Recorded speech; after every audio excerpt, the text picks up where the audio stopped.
Did you know that parents rank teaching financial literacy as the toughest life skill? That's where Greenlight comes in, the debit card and money app made for families. With Greenlight, you can send money quickly, set up chores, automate allowance, and track spending with real-time notifications. Kids learn how to earn, save, and spend responsibly, while parents have peace of mind knowing smart money habits are being built. Try Greenlight risk-free today at greenlight.com/Spotify. With new, gentler scented Clorox disinfecting wipes, clean finally smells as good as it feels. On everything from lamps to ceiling fans. Even on your kid's toy shark. Oh, ouch. Clorox disinfecting wipes. Now available in crisp lemon. Find it on Amazon. Clorox. Clean feels good. Ladies and gentlemen, non-binary individuals, Lee, Lifeson, and Pert, the audio performance you are about to enjoy discusses casinos and gambling. We do not recommend gambling with money you cannot afford to lose or that is needed to pay bills. If you have a problem gambling, contact your problem gambling hotline. If you do not know how to contact your problem gambling hotline, send an email to help@casinocombat.com. We will find that number for you and provide it to you. Our host's past performances are not indicative of anyone's future results, including his own. All materials presented here are based on actual facts. Names and dates are changed to protect the innocent and the guilty. Some events unrelated to outcomes may be omitted in the interest of brevity and clarity.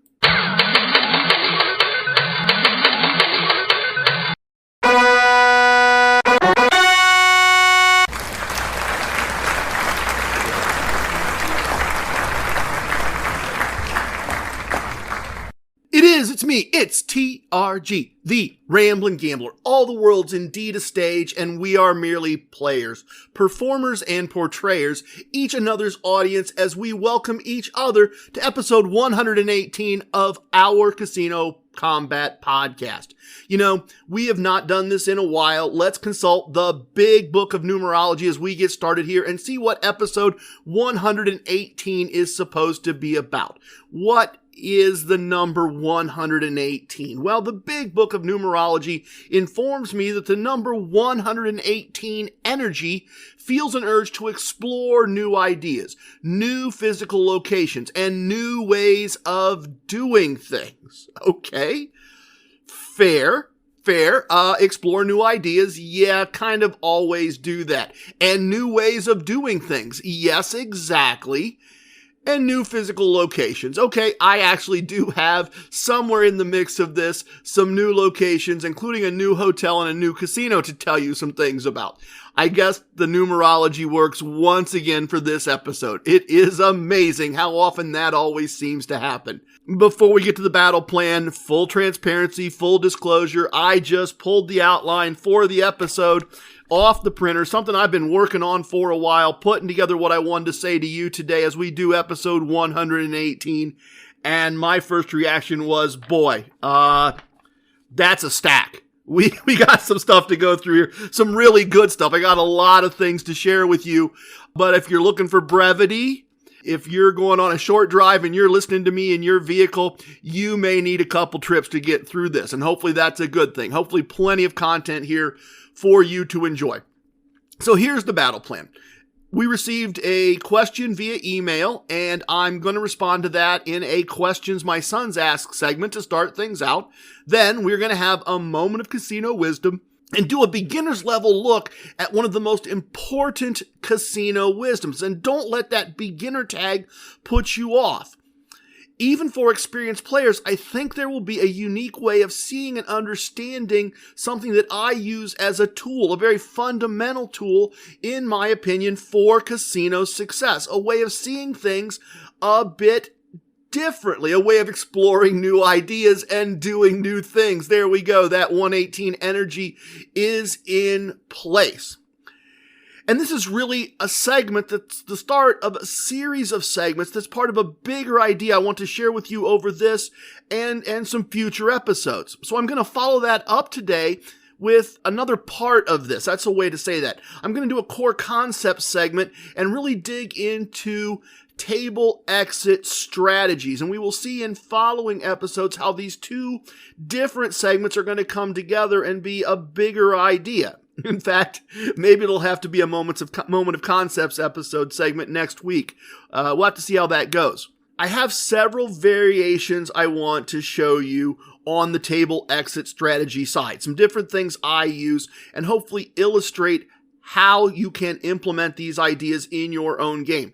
After that, I'm going to do a travel segment and talk about our recent trip to Atlantic City from a comp and living a casino lifestyle point of view. It's about the money. It's always about the money. But let's not lose sight of the fact that the money comes in very different ways at very different times. The money can come from paper bills counted out at the cage. But the money can also come in the form of stuff that you can put to use in your life. The money can come in the form of free entertainment at a show. The money can come from a free comped meal or meals as part of a trip. It can come from free rooms. Money can come in a variety of ways. And yes, cash rules everything around me, but it doesn't always have to be cash to be cash, if you see what I'm saying. After that, we are going to finish up in the Casino Combat Virtual VIP Lounge and review our results for the month of July 2023. Yes, I'm doing the time warp again. What's the point of having a ring that lets me change names and dates to protect the innocent and the guilty if I don't use it once in a while to play with time just a little bit? So bear with me. We are going to cover a month of results in the Virtual VIP Lounge to wrap things up. And of course, after that, the most important part of the podcast, the Casino Combat theme song. There you go. There's the battle plan. Before I start executing that battle plan with excellence, I do have a couple of quick items from the Casino Combat Galaxy for you. Things the squad has been up to. Things going on from your fellow squad members. First up, a quick note from Excelsior Brigade Maven AP that I wanted to share. He wrote, "Another good weekend of gambling. I'm up 6.8 days pay. I'm doing good, trying to stay as positive and disciplined as possible. On Saturday, I played for 2 hours and had a good run. But on Sunday, I played for 20 to 25 minutes, was up a bit more than 2 days pay, and I still wanted to play. But I took a break and I said to myself, do you want the win more than the action? I want the win. And I started my 1 hour and 30-minute drive home. It's hard not to want to keep gambling when you just drove an hour and 30 minutes, gambled for 20 to 25 minutes, and now you have a drive home again. But I'm trying to be as disciplined as possible because I know the negative tier 3 exit can happen anytime. And I don't want to feel unbeatable like I did last time. All in all, a good weekend of gambling and trying to stay humble, knowing I will lose at some point." It's hard not to be a little gefelt.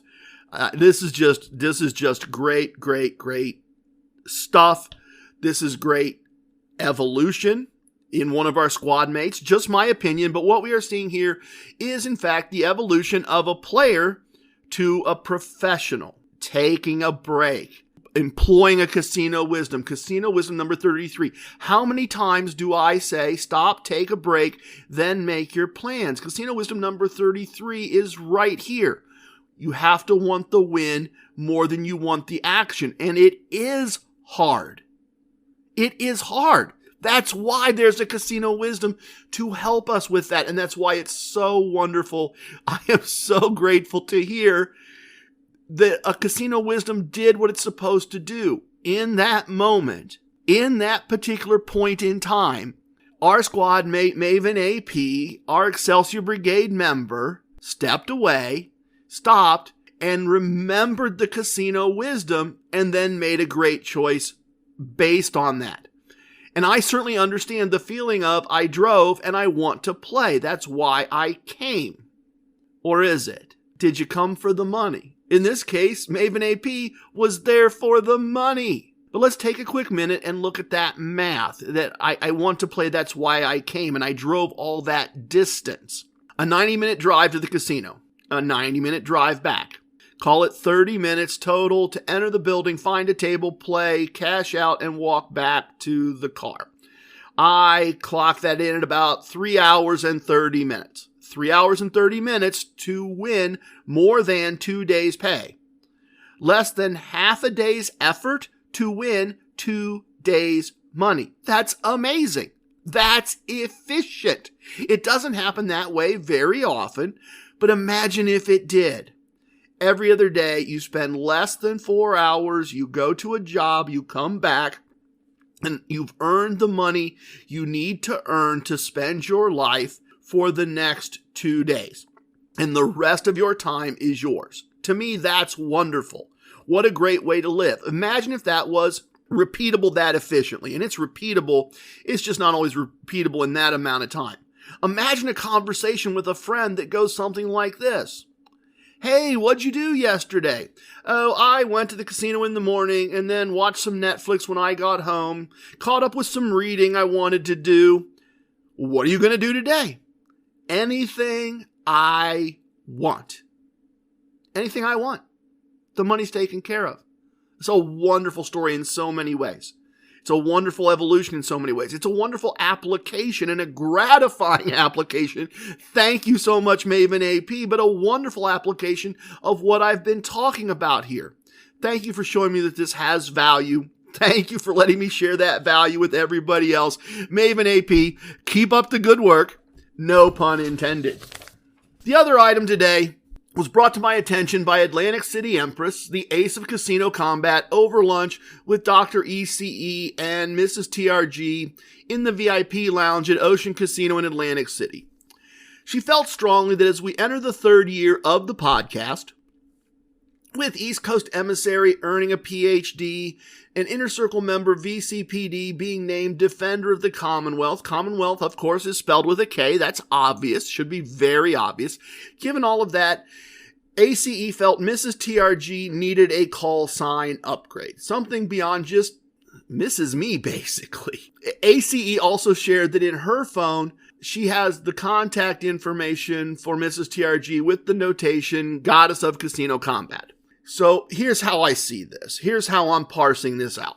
If a pop culture princess gets to hand out homework, if VCPD very rightfully gets to ask for call signs to be assigned to other squad mates, then the Atlantic City Empress certainly gets to do creative changes or request creative changes when she wishes. That just seems completely clear to me. So, by official proclamation, as instructed by the Ace of Casino Combat, now and henceforth, Mrs. TRG shall be known as Mrs. TRG, the Radiant Goddess, see what I did there, of Casino Combat. She who existed along with Gabriel, the Angel Messenger of Casino Combat, before the start of time. I hope that's satisfactory. I like that. I think it works. Hopefully you all do too.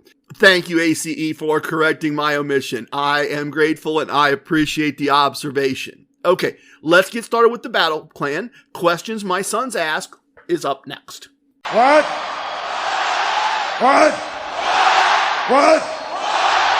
My sons ask questions about gambling and listeners ask questions about gambling. In fact, I recently got an email with a question in it. I thought I'd share my response with all of you. One of our squad mates wrote to say, I've been watching the TRG4 and TRG2 YouTube demonstrations. They are great. I wondered what triggered you to give up card counting.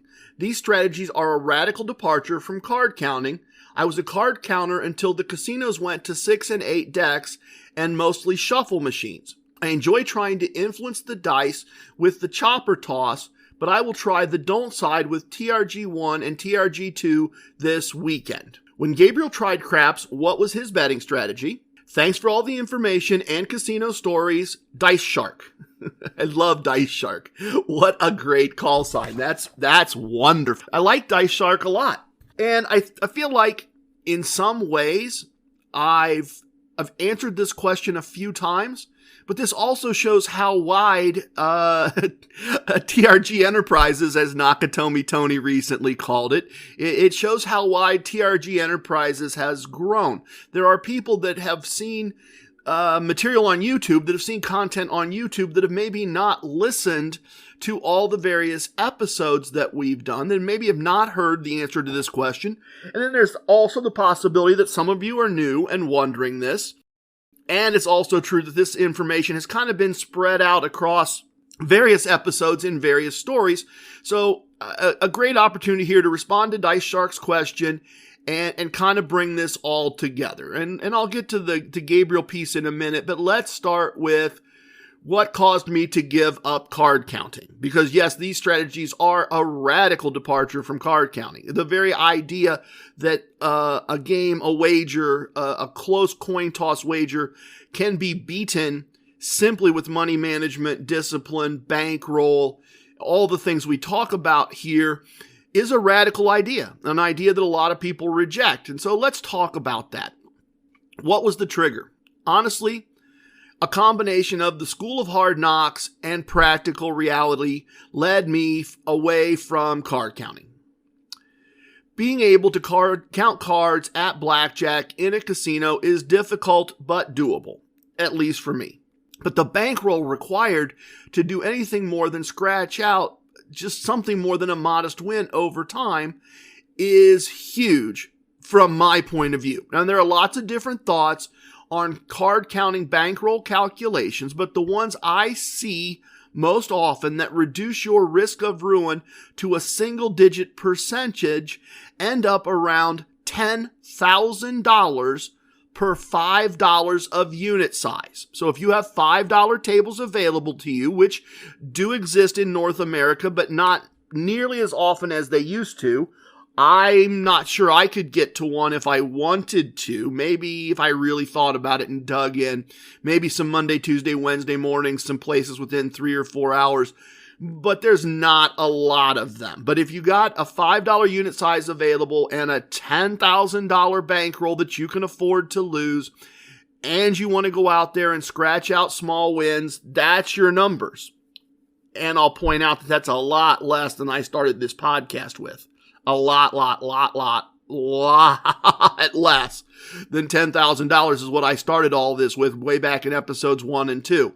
And all you're going to do with card counting is turn a roughly 40 cents per $100 wagered house advantage into a $1 per 100 wagered player advantage. That's all card counting does. Let's be very, very clear. It works because it takes the house's very small advantage and creates a very, very small player advantage. Now, this is really, really rough, back of the napkin, over a beer math. If you find a hole in it, please let me know, but I'm not telling you this math is perfect. Just roughing it out here. 20 hands per shoe, 3 shoes per hour, maybe a little more than that if you can find a way to play $5 blackjack heads up, but good luck with that. So call it 3 shoes per hour. If you have $10,000 to play, a $5 unit size, over time, you are hoping to earn less than $5 per hour. You're going to have some hours where you make a lot more than $5, but you are going to have a lot of hours where you lose a lot more than $5. And your expected outcome, if you are perfect at this with a $5 unit size, is $5 an hour over time. And if you can put $50,000 together as a bankroll, that becomes $25 per hour over time. Again, rough numbers, and certainly a $25 an hour job is nothing to sneeze at. That's not pennies. But you also have $50,000 to put at risk. And you have to travel. And you have to not get caught. And you have to not use comps or gifts or free money because that would help them catch you. So for me, this was problem 1 with card counting. The huge bankroll required to even squeeze out a small profit. And then you add in that you need to hide what you're doing to try to avoid being identified and banned. And as I said, therefore, you're not getting comped. For me, financially, card counting was honestly a party trick at best, or a wise guy move on vacation. At the time when I was good at card counting and using it when I had the opportunity, there was gambling 2 places in North America. Only 2, Atlantic City and Las Vegas. And those are both a good distance from where I live. So take it all in all, it wasn't something that I was going to be able to do. For me, financially, card counting, as I said, a party trick. It wasn't going to be a moneymaker unless I really put together a bankroll and spent a lot of time away from my family. It wasn't an option. It was not an option. So I did it when I could, and I developed other things that when I was on vacation worked just as well that didn't involve the risk of getting caught and banned. And over time, the next reality I encountered was having a casino 2 hours away with blackjack tables. The casino that we now call Casino One went from having slots only to also having tables. And this was a big deal when it happened.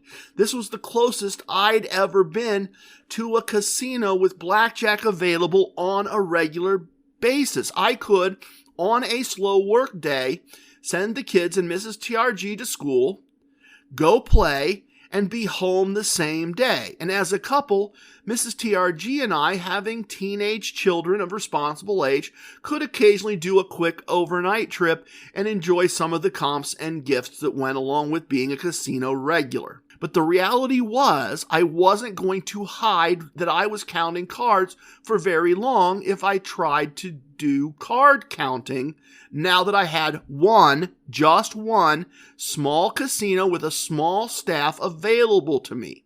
A good card counter moves around. A good card counter avoids playing the same building, and especially the same building and the same shift very often, to avoid having what they're due recognized. It is a hit and run thing. It is a keep track of, I played here at this shift, I shouldn't play there again for another 6 weeks, and I should play a different shift so I don't get caught.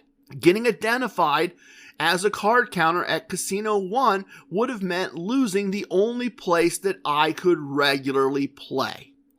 And I had already invented TRG Wagering System 1, the one, the only, for just roaming around Las Vegas with my wife and not worrying about counting cards, to be able to just pop in and out of games when I wanted to without having to wait for the start of a shoe and those kinds of things, for being able, if I had to play a continuous shuffle machine. I'd already worked all that out, and I knew that it was good. I didn't realize how good at the time, but I knew it was good. I knew it worked in short bursts across time when I had the opportunity.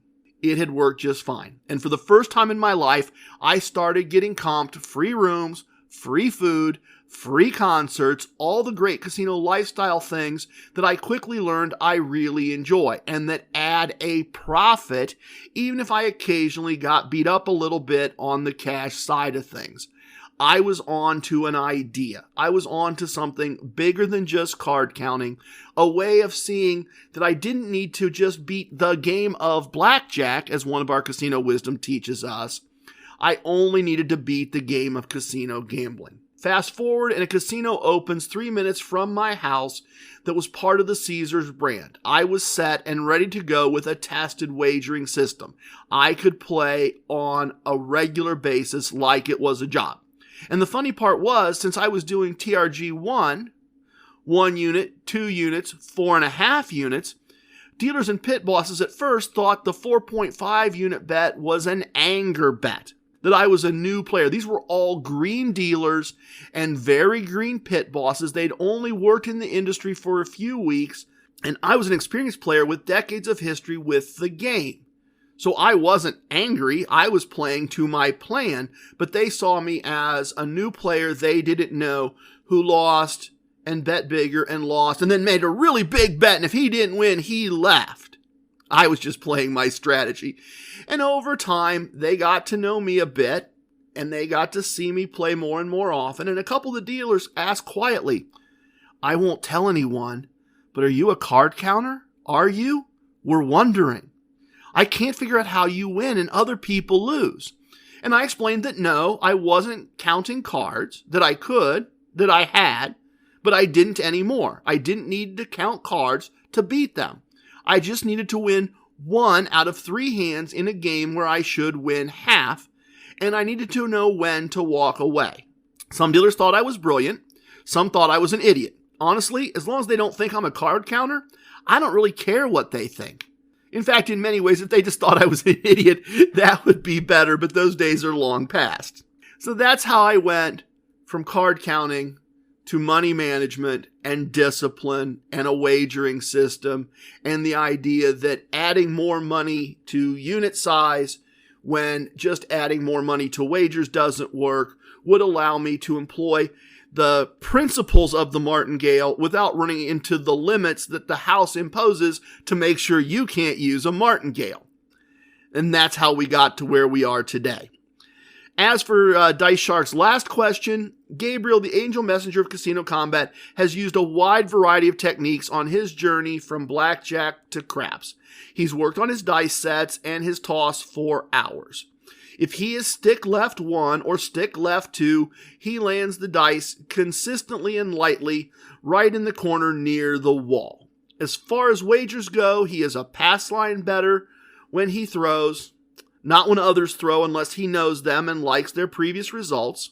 Currently, he is playing crapless craps most of the time and buying the 3 and 11 and placing the 9 after the point is established. He plays mostly by instinct, expanding to additional numbers and then pressing on longer rolls. By his own admission, he often doesn't make as much on his own rolls as he should because he's focused on his mechanics more than pressing his bet. Thanks for the great question, Dice Shark. If you get a chance, let me know how your trip to the dark side with TRG1 and TRG2 went. Love to hear about it. All right, what's up next? Let's have a moment of casino wisdom. Wait.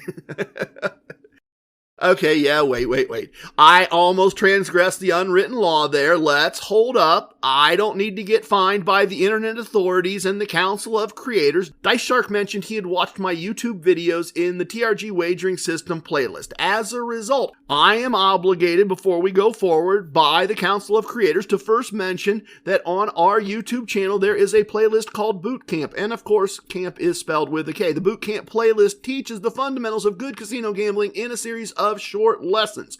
You can listen to the entire thing in less than 90 minutes. We are also active on Instagram and Twitter, which I guess is now called X. And we're on Facebook, and we have a Facebook group, the Casino Combat Squad, where you can meet other listeners, hear their stories, see their results, get tips, tricks, ideas, thoughts, find out about days when there are tier credit multipliers, easy for me to say. Okay, having said that, I now need to beg you, this is part of the rules, please, like, share, favorite, star, subscribe. All those other, honestly, jokes and shtick aside, very important internet things that cause social media to give our podcast a more prominent place in search results and recommendations. It is really very important, jokes and shtick aside, as I said. You can also send me money if you wish. On anchor.fm/Casino Combat, there is a support button if you would like to make an ongoing contribution to our podcast.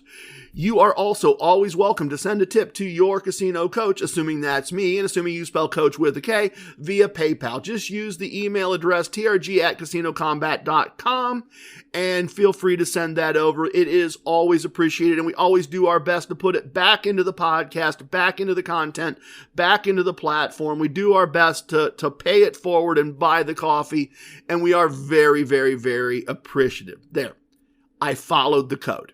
No fines are coming my way. And the really important part, you all do all of those things for us. I'm really just asking someone who might be new. We see it. We appreciate it. We know it's happening. We wouldn't have grown the way we've grown. We wouldn't be ranked the way we were ranked if behind me and T-Rex and Billy with the great last name, there was not a squad of people holding us up.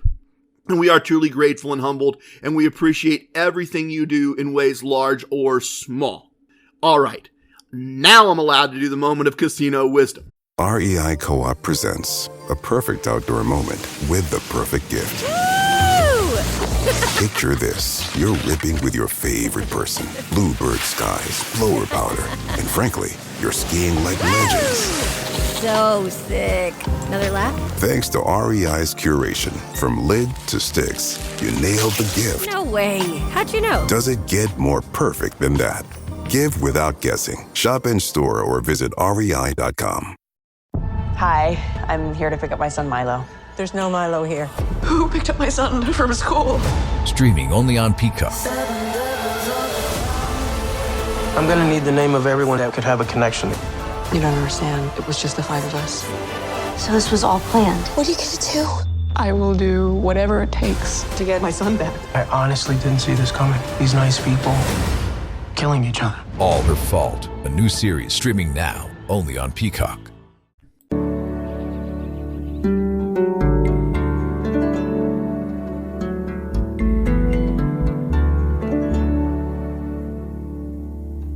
Casino wisdoms combine knowledge or information about how a casino works or how gamblers behave in a casino with an action to be taken in certain situations. We saw that when we were talking earlier when Maven AP applied a casino wisdom in the right situation to decide to walk away with his profits, to want to play more than he wants to win. That's what a casino wisdom is supposed to do.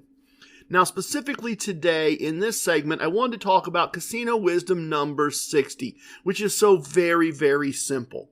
Wisdom number 60 is have a win stack. So simple, yet so important.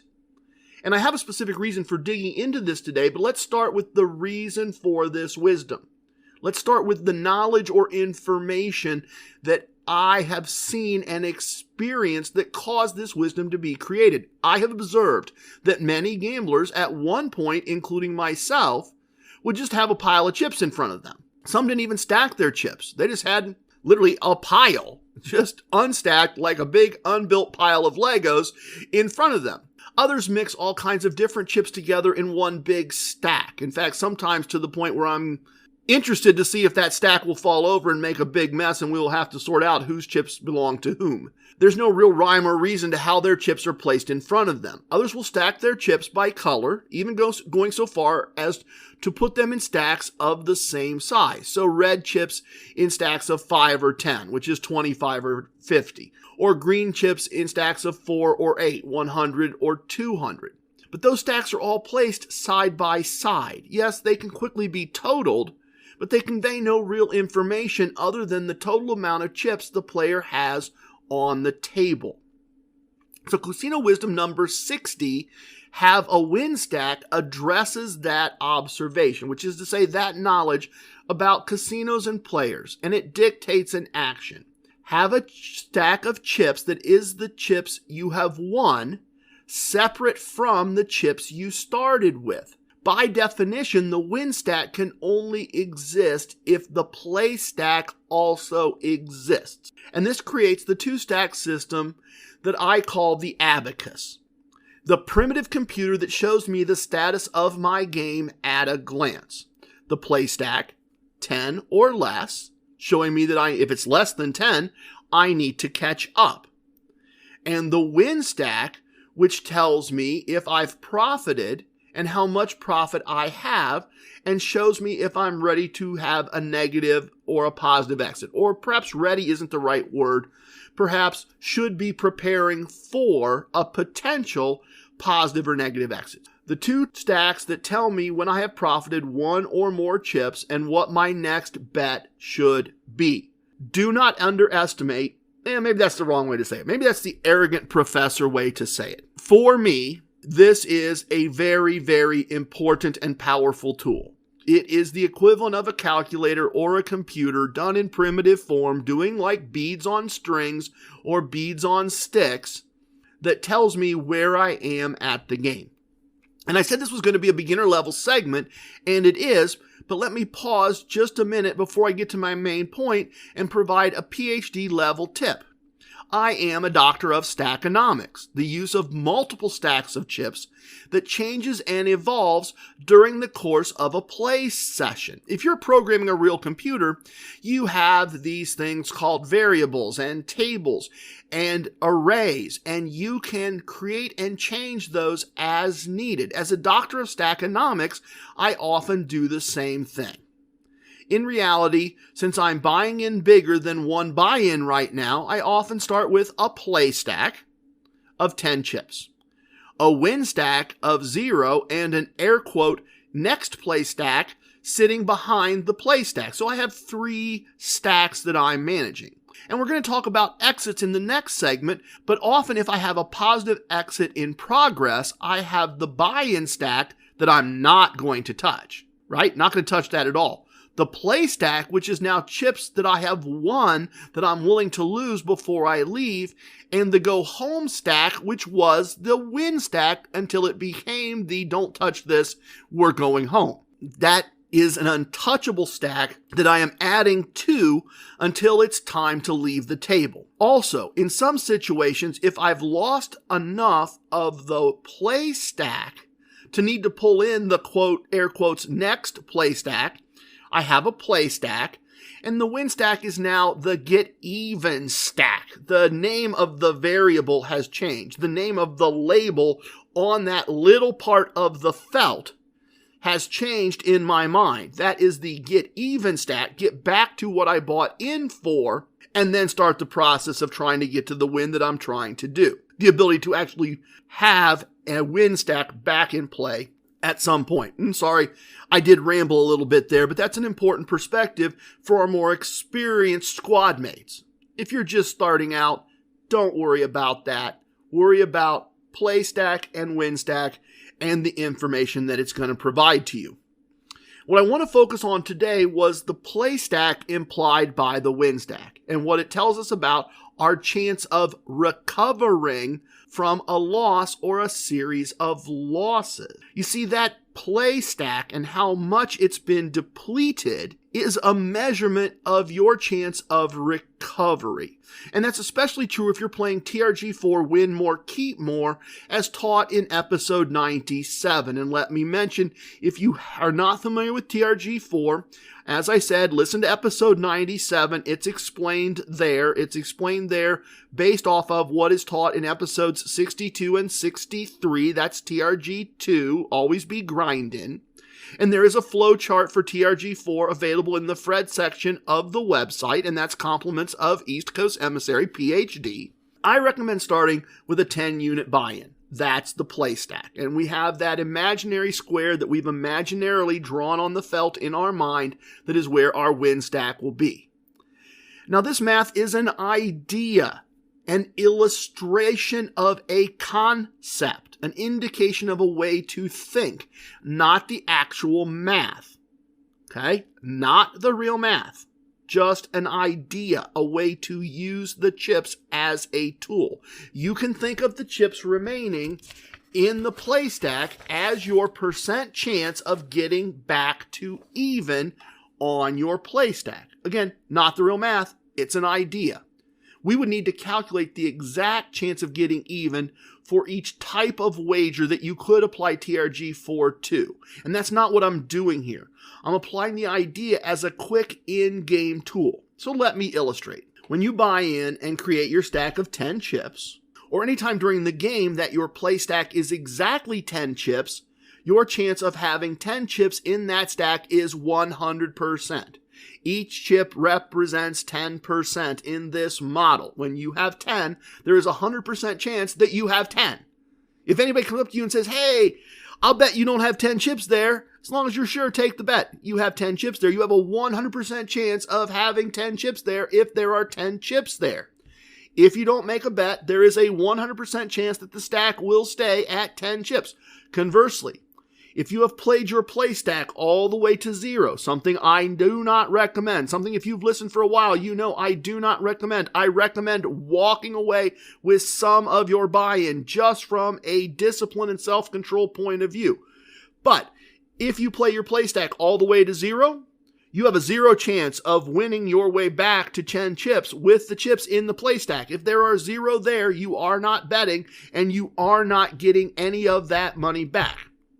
So, with 10 chips, we have a range of outcomes from 0 to 100% of getting to a point where that stack of chips is 10 chips. Now, let's suppose you make the first bet of TRG4 Win More, Keep More, and you lose. You now have a play stack of 9 chips. I'm going to say that I think of this as having a 90% chance of getting back to a play stack of 10. Again, not the actual math, just a way of thinking. The idea here is there is a very, very good possibility, having lost only 1 chip, that I am going to get back to even or better than even. If you're playing TRG4, there's an excellent chance that you will win the next bet, and have a play stack of 10 and a 1-chip profit, because that second bet in TRG4 is a 2-chip bet. That's what it's there for. But suppose you lose that bet. It was a 2-unit wager, so now your play stack is 7 chips. And I think of that as a 70% chance of getting back to even. There is no reason to panic at this point. There is no reason to think that you are not going to be successful. You have a high probability at 7 in 10 of getting back to even, making a profit, and adding to your win stack. The next bet is 1 unit, and if you win that, the next bet is 2 units, and your play stack is back to 10. Just like that. So at -3, we have a high probability, we have a high percent chance that we are going to be successful. But if you lose that bet, your chance of recovery just got smaller. Let's call it 60%.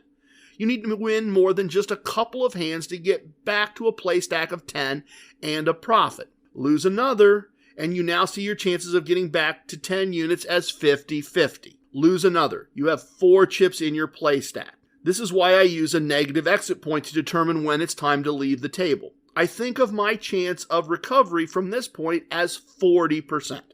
The real number's something else, but what matters is recovery gets hard from here. A lot of things need to go your way. If I'm playing TRG2, always be grinding, and I don't have much in the way of a win stack, I'm going to make that one more bet to reach a play stack of 3 and hope things go my way. And if they don't, I'm done. If I'm playing TRG4, win more, keep more, and don't have much of a win stack, I'll make the next 2 bets and try to recover, but I know it's going to be tough. I know it's going to be difficult. And I'm not suggesting any of this is brilliant. It isn't. At its root, it's pretty obvious. It is. The more you lose, the tougher it is to recover. The more you lose, the tougher it is to recover. Very obvious. But in the moment, as things happen, as you work through the process, I find it helpful to look at my play stack after losing the first few hands and think, I still have a 90% chance of recovering. I just need to win 2 after losing 2. No big deal. Happens all the time. And conversely, as things start to dwindle, as I start to get down to 5, 4, 3, coming off, as I'm getting down to those last few chips and I'm getting ready to walk away, I know that even if I win a hand, my chances of recovery are small. It happens almost every day to me at some point, but I have a low percent chance of success at that point. And that's what my stack of play chips is telling me. That's what my play stack is telling me. The other number I find pivotal here, and it's going to be a key part of our next segment, the other number I find pivotal here is the number 6. It is relatively easy to lose 6 chips from your play stack, and it is relatively easy to build a win stack of 6 and have a play stack of 10. It happens a lot. And if I have lost 6 units from my play stack, and I have 6 units in my win stack, and I'm using a positive exit number that is larger than 6, that's my moment to regroup, which is to say, I look at my percent chances, and I say, all right, I've lost 6 chips from my play stack. I've got 4 left. I'm only willing to lose 2 before I get up and walk away.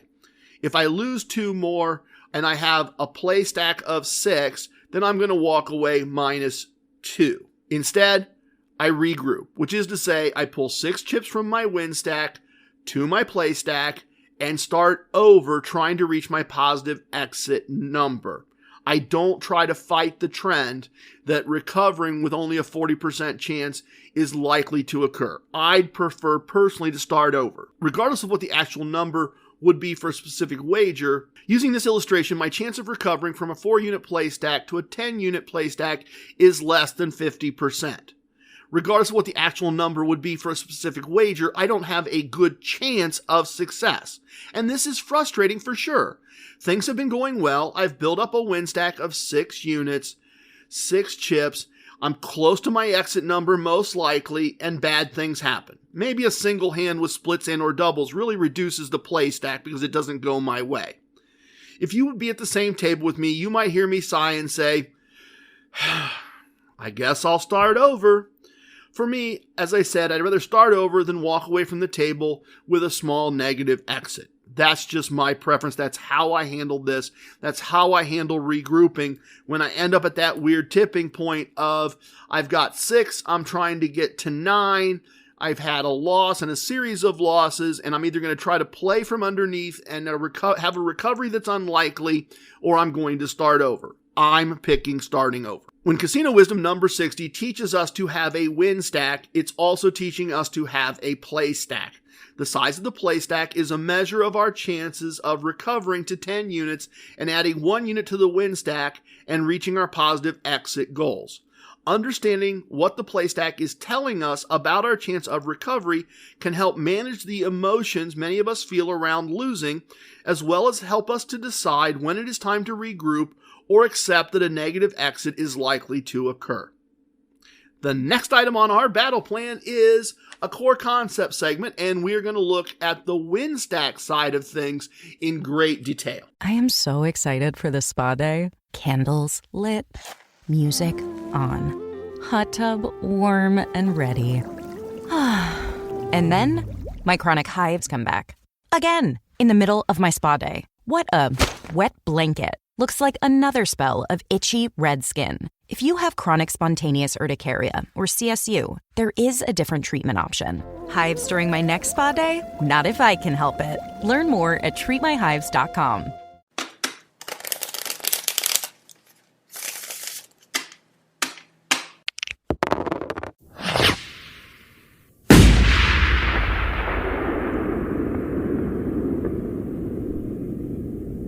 The core concepts of Casino Combat are the foundational ideas for being good at the game of casino gambling. I have talked through them many times in a tremendous amount of detail in early episodes. I've covered them in the boot camp playlist that we've talked about on YouTube.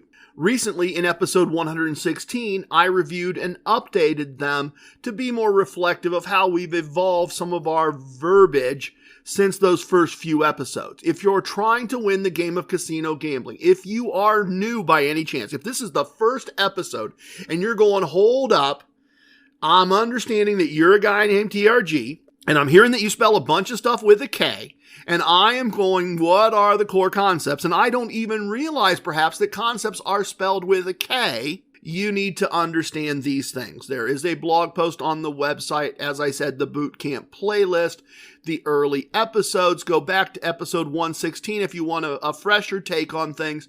I talk through all of the core concepts.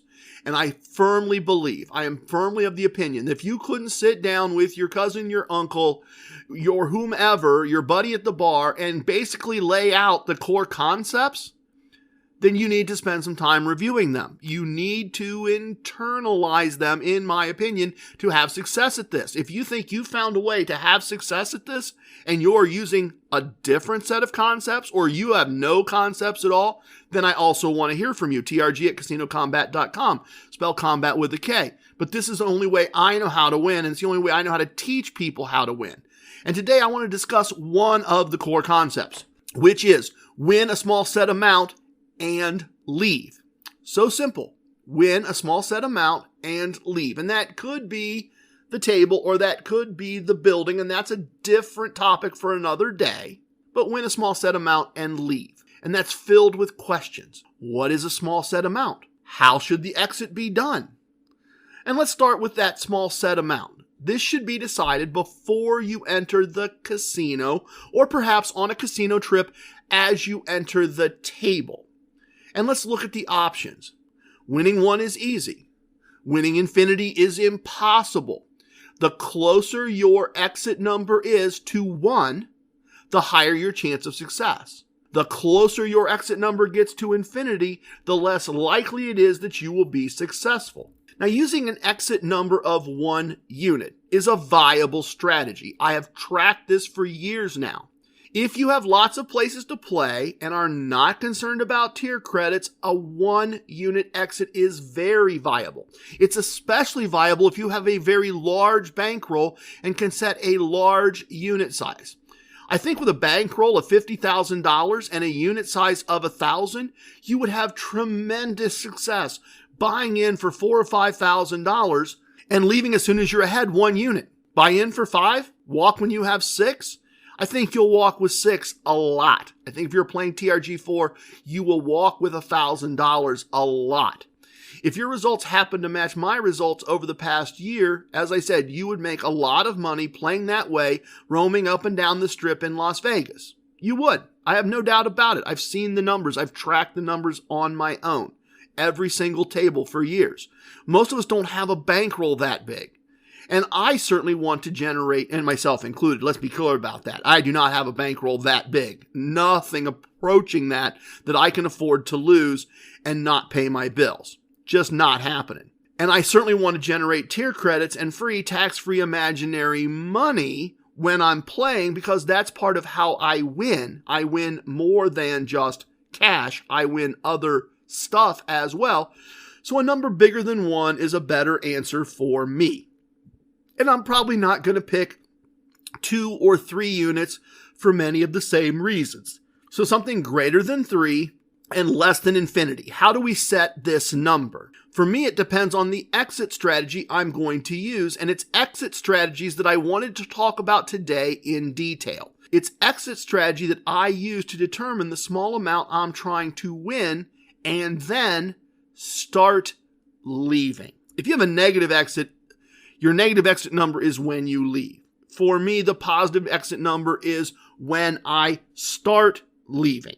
And the first exit strategy you can use is a 0 chip exit. Now, don't confuse that with the 0 exit I discussed in episode 57. The 0 exit discussed in episode 57 is an exit from the casino with a 0 or near 0 profit for the day after a series of losing but not reaching the exit point and coming back.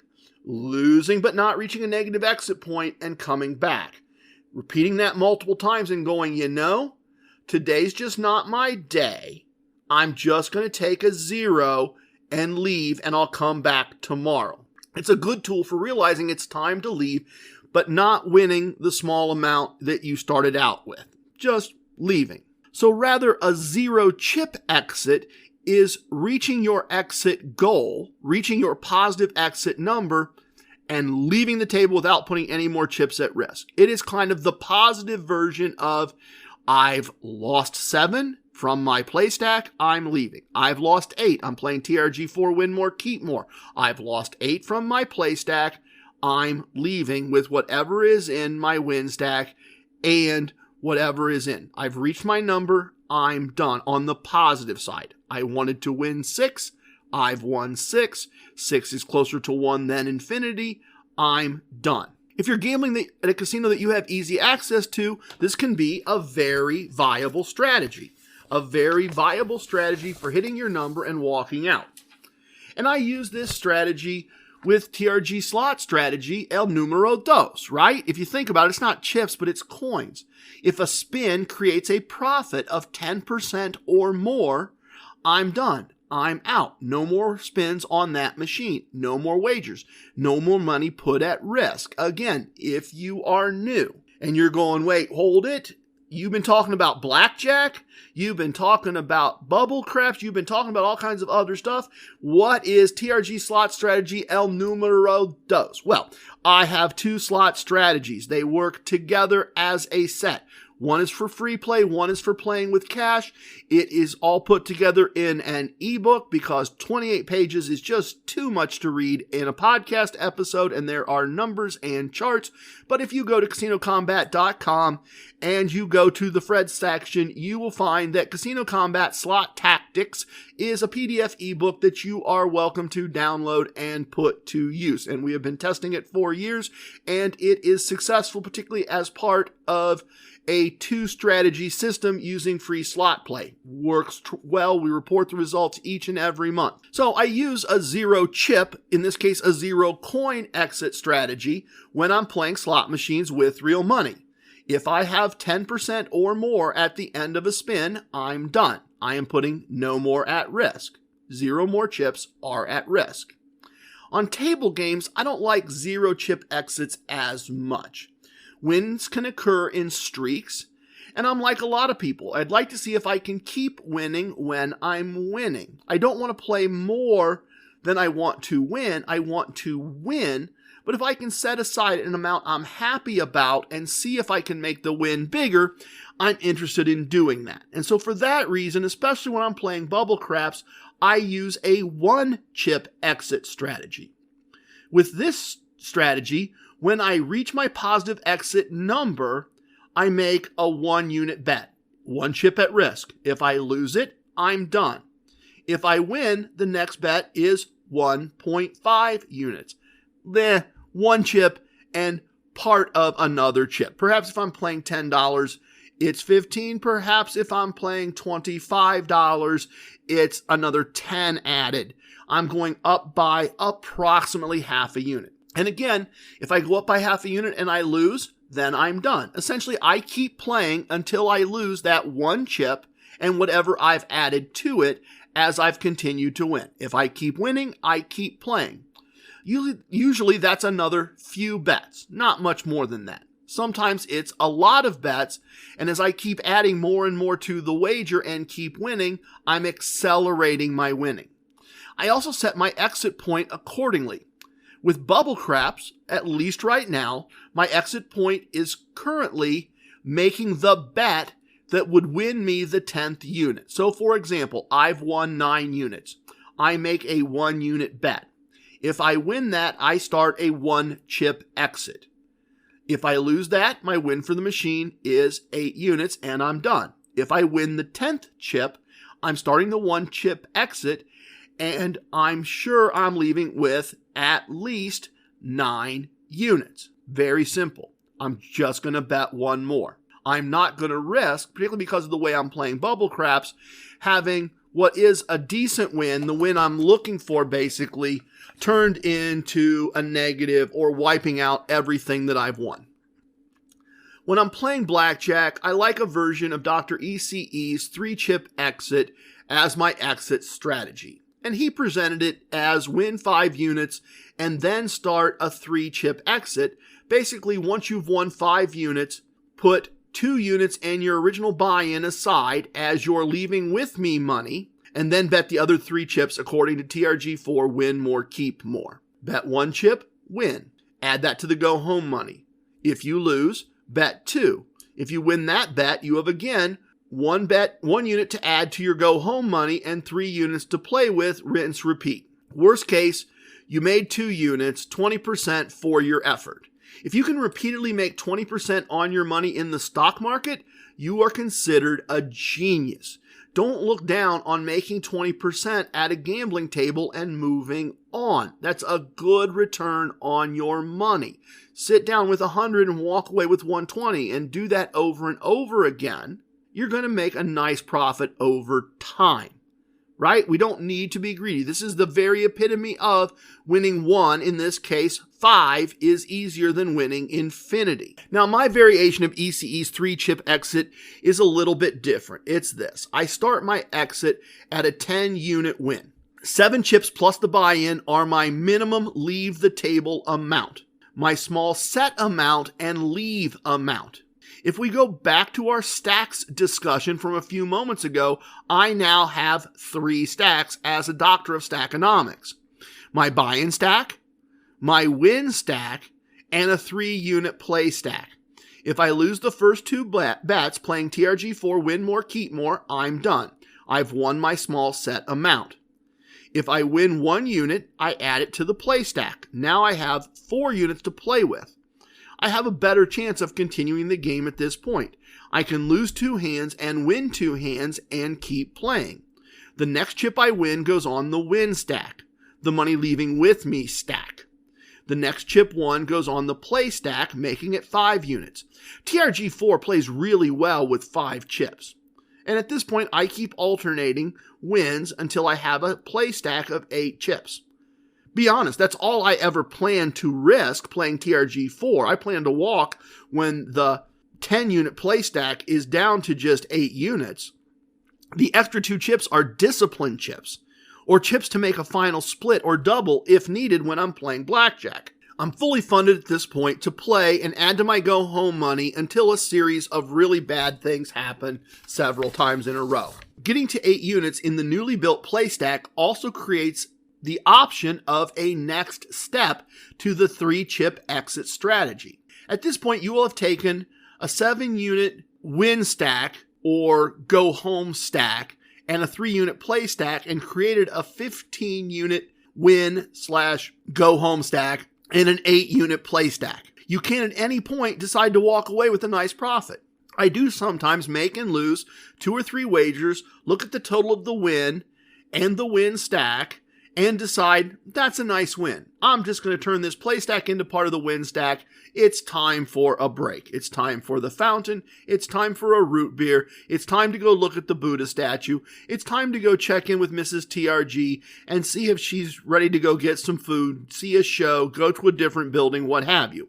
But this is also the time when you can go for a home run win. You see, 8 units of your original unit size is also 4 units at double the unit size.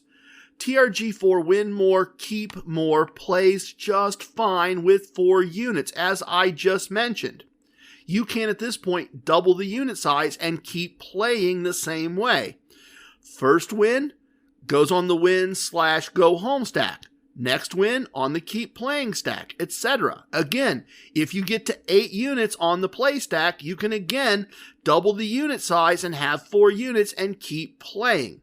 You will have added 8 original units to your walk away stack with a small set amount of money. The 3-chip exit is my favorite exit strategy when I am playing blackjack or baccarat or any of the other card-based 50-50 wagers. I use it to pick my number for starting my exit. A number between 5 and 12 seems to work very well for me. The key is to know before you sit down what your exit number is that's going to trigger you to start your 3-chip exit. And that's the key to success, is picking that number before you sit down, knowing what it is, and then just exiting. Our next segment is the travel segment. We're going to talk about a recent trip Mrs. TRG, the radiant goddess of casino combat, and I took to Atlantic City. A trip where, among other things, we met our African friend and executed a very long 3-chip exit that I'm going to tell you about. In our travel segment today, I want to talk through an Atlantic City trip from the point of view of promotions, comps, and living a casino lifestyle that is growingly including meeting up with squad mates and spending time with them in a variety of interesting ways. It really is an amazing and wonderful thing. And I'm guilty of often getting bogged down in the mechanics of winning, when the mechanics of how you manipulate, and not in a crook sense, utilize, that's the better word. The ways in which you utilize casinos' comps to enjoy yourself if you enjoy those spaces, to share those spaces with friends and family, to, quite frankly, take vacations we could not afford to take as often as we take them. It's a really important part of this to me. I am about more than, and I'm not saying you must be, those are completely different topics. I'm saying for me, for my wife, for our life where we are right now, we have to win to keep going. Not winning isn't an option, but that's not from a point of desperation. Winning happens at this point consistently enough that it is equally important to us to be able to just say, oh, some friends are going to Las Vegas, we'll go too, because other than the airfare, big chunks of everything else are just comped. And we're going to get comps when we get there. It's really great that, for example, and let's tie this right into what I want to talk about today. Let's tie this in with Atlantic City. I'll jump back to that in a second, or I'll try to. I'm rambling. Leading up to this trip, I had done roughly 3 weeks of gambling locally, and I had done fairly well. I had taken one Tier 3 loss on the Meta Martingale, but we were pretty well funded from a snapshot of the month point of view as we went to Atlantic City. And for us, at our age and our willingness to drive longer distances, Atlantic City is a manageable drive, but it's not a drive we really want to do to just spend 2 nights, right? And those are often the comps, 2, maybe 3 nights. And when you figure that your first day, your arrival day for your first comp night, it's going to take you about 8 hours, take us about 8 hours of driving east from our home through multiple states to just arrive around 4 or 5 o'clock. That first day, it doesn't really count for us. That's a freshen up, do a little happy hour in the room, get some food, play a little bit, and then start the vacation or start the trip. And if you're then just doing 2 nights, if we are then just doing 2 nights and turning around the next day and starting the long drive back, it really doesn't work for us. But by doing Casino Combat, we get to live a casino lifestyle. And if you've been following along from the beginning, if you're at episode 118 with me, and this isn't your first episode, if you've listened all the way through, as so many of you do, and thank you again for those of you that have done that, and those of you certainly that have done that more than once, you've seen us build this out. You've seen us build the relationships from a Caesars brand-based relationship into these other brands, which means we can drive over and spend more than a week on the Jersey Shore and see our friends and hang out with them as their time allows and spend time with them. And that is very much living this casino lifestyle. So we planned this trip several months ago, and we planned it around our promotions and what we have available. We were looking at the last week in July and the first week in August because our anniversary is August 1st. And so we were looking at those 2 blocks of time. And for the last week in July, Borgata wanted a small amount of money for 1 night if we went late in July.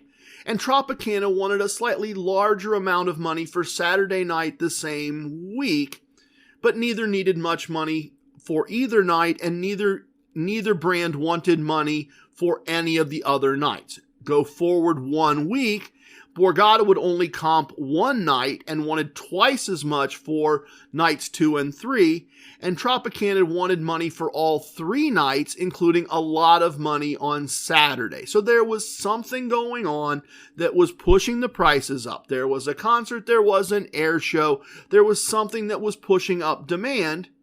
So we followed our casino wisdoms, we planned around our promotions, and we set the travel schedule for the last week in July. And we let people know, and a number of members of the squad responded and came over to see us, which is just such a wonderful thing, such a wonderful development out of doing this Casino Combat podcast. So we get into town, kind of touch base with some people, and by invitation, we go over to Ocean Casino fairly early, and Mrs. TRG and Atlantic City Empress spend some time in the pool, at the pool.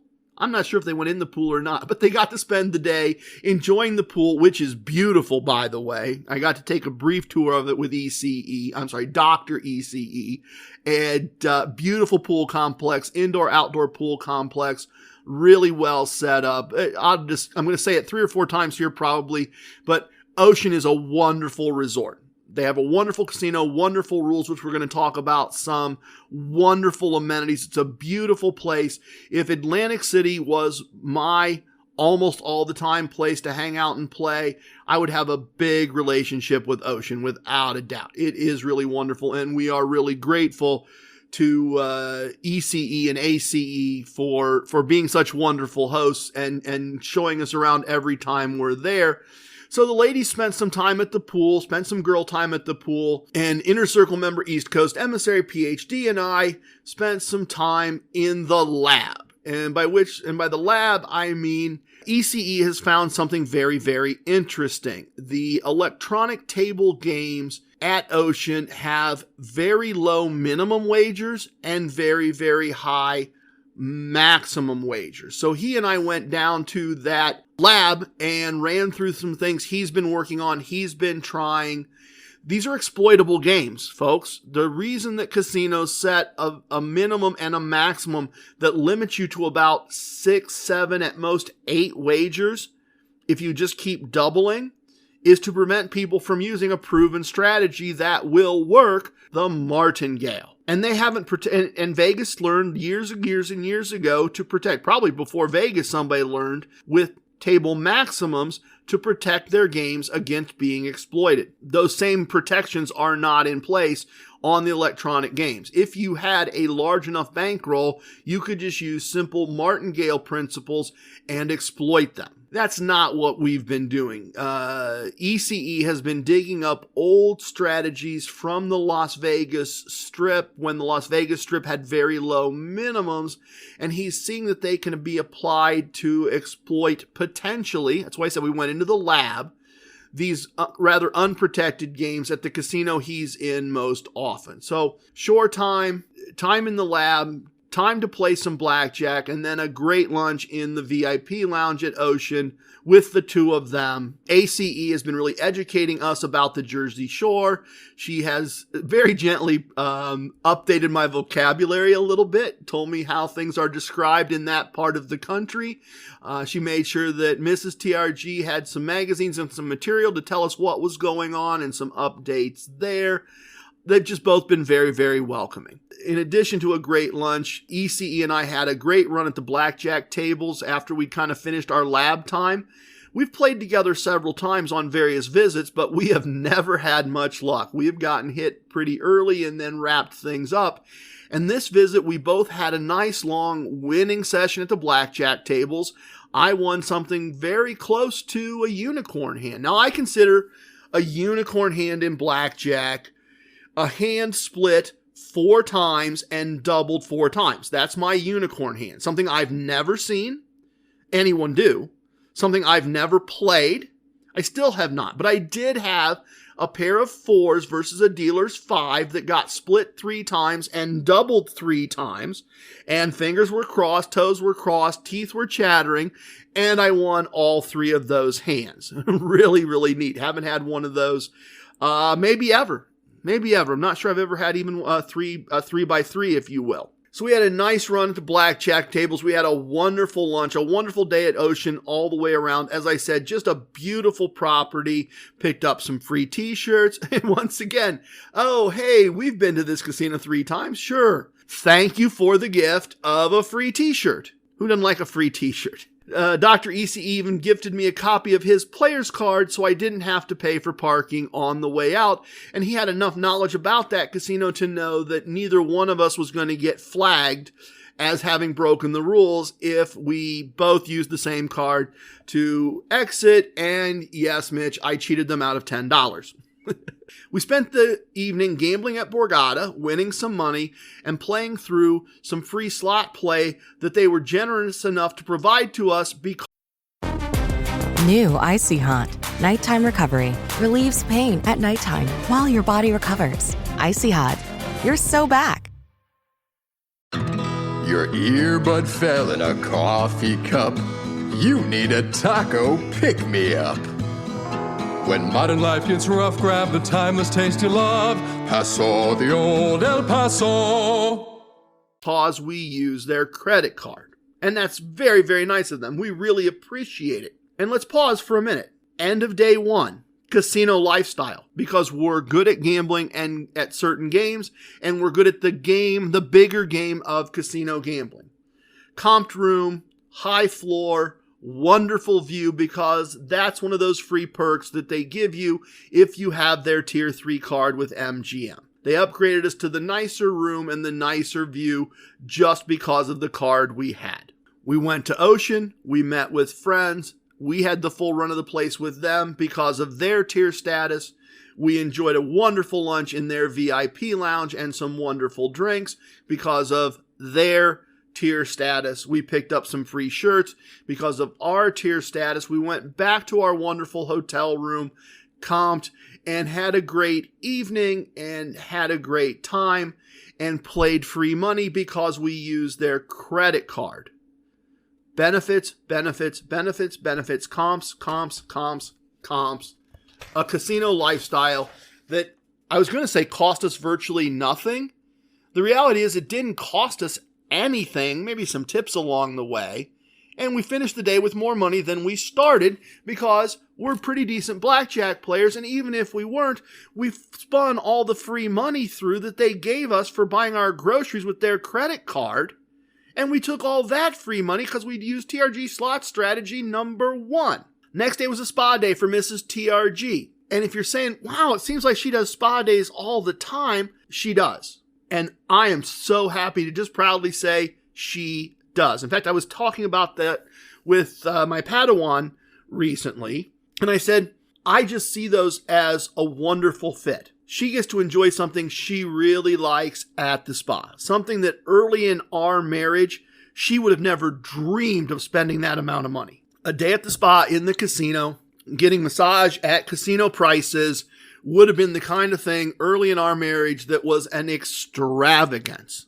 That was a huge extravagance, perhaps something I gave her as a gift for Christmas or her birthday, but not something she really just kind of did because she felt like it when we were on a vacation.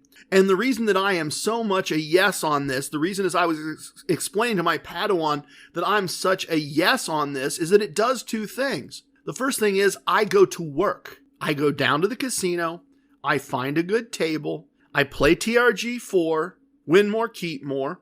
I use TRG3, the meta martingale, as needed, and I often do the equivalent of 2, 3, 4 local casino visits in that time, which is to say, I make more than she spends at the spa, and she has a wonderful time spending time in a way in a casino, living that casino lifestyle that she really likes and enjoys, and she charges it to our room, which creates tier credits and free tax-free imaginary money that we can then spend in the casino. And then we pay for that bill, not with the money I won in the casino. No, we charge it to our MGM credit card, which gives us tier credits, reward credits, that's free tax-free imaginary money, and more free slot play for spending money with their brand. So we are, admittedly, the equivalent of triple dipping on this. So we get a lot of value back into living the casino lifestyle the next time by living a casino lifestyle this time with money, but also by being focused, disciplined, aware of how to pay for that thing that we've decided to buy. What money is going to be used and when to make that payment. We had dinner at Amphora, the VIP lounge, which is it's just wonderful. There's no other way to say it. It is great. Ocean has a great VIP lounge. Amphora is a great VIP lounge at Borgata. Certainly from what we saw, heard Hard Rock has a great one too. We have not been there, but certainly from what we've saw post-pandemic, they are back fully operational the way I would expect them to be. And the Caesars Entertainment properties are kind of a step below. That's what we're seeing there. And then fun thing of fun things, we saw that they had a comedy show happening in their Music Box auditorium. And we went to the kiosk and we swiped our cards and we didn't have any free tickets. And so I applied a casino wisdom. If you don't ask, you don't get. And so we went to the box office and I played stupid tourist on purpose. I was manipulative, Mitch. I just did the old dude thing, right? Took my player's card, took my driver's license and said, hey, I'm sorry, I might be wrong on this, but I think I might have gotten an email and I didn't print it. I didn't bring it with me and I'm so sorry, but I might have gotten something that said we could have tickets and I'm sorry I didn't bring it with me. And she kind of pulls my cards out and she goes, oh yeah, you have a gold card. You don't need to worry about that, sweetie. That's fine. We don't need the mailer. Yeah, here you go. The room opens at 8. The show starts at 9. Enjoy. So a wonderful comedy show. Comedians were really good this time.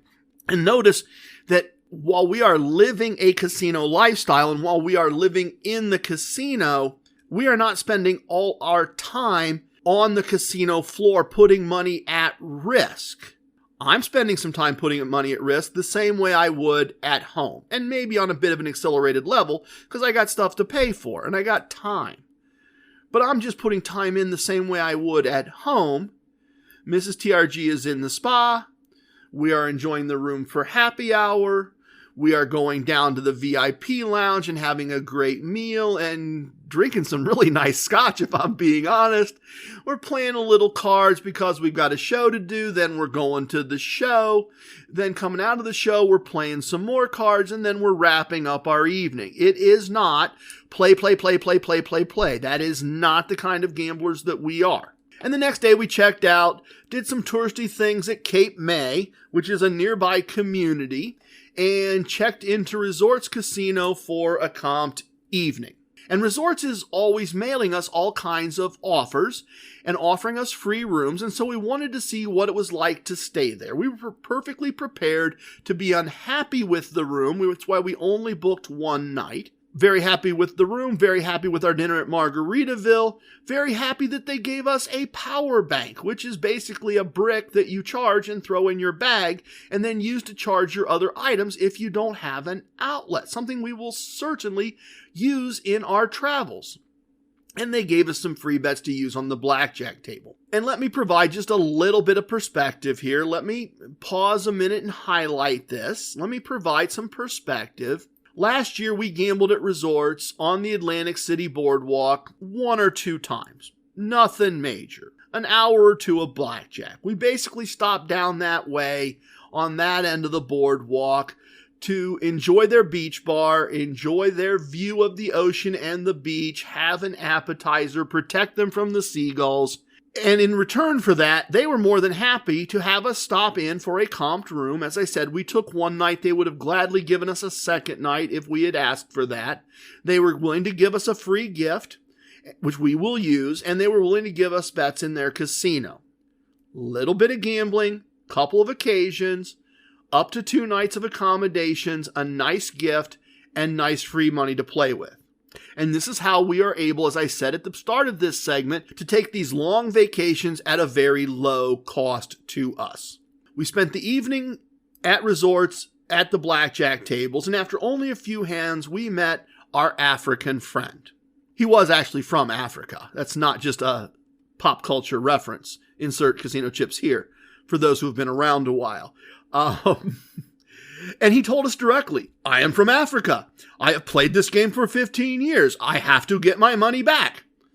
Okay, I'll pass on the whole 15 years as a meaningful credentials thing. Okay, not going to get into that with this gentleman. I wasn't impressed by 15 years, but hey, welcome to the table.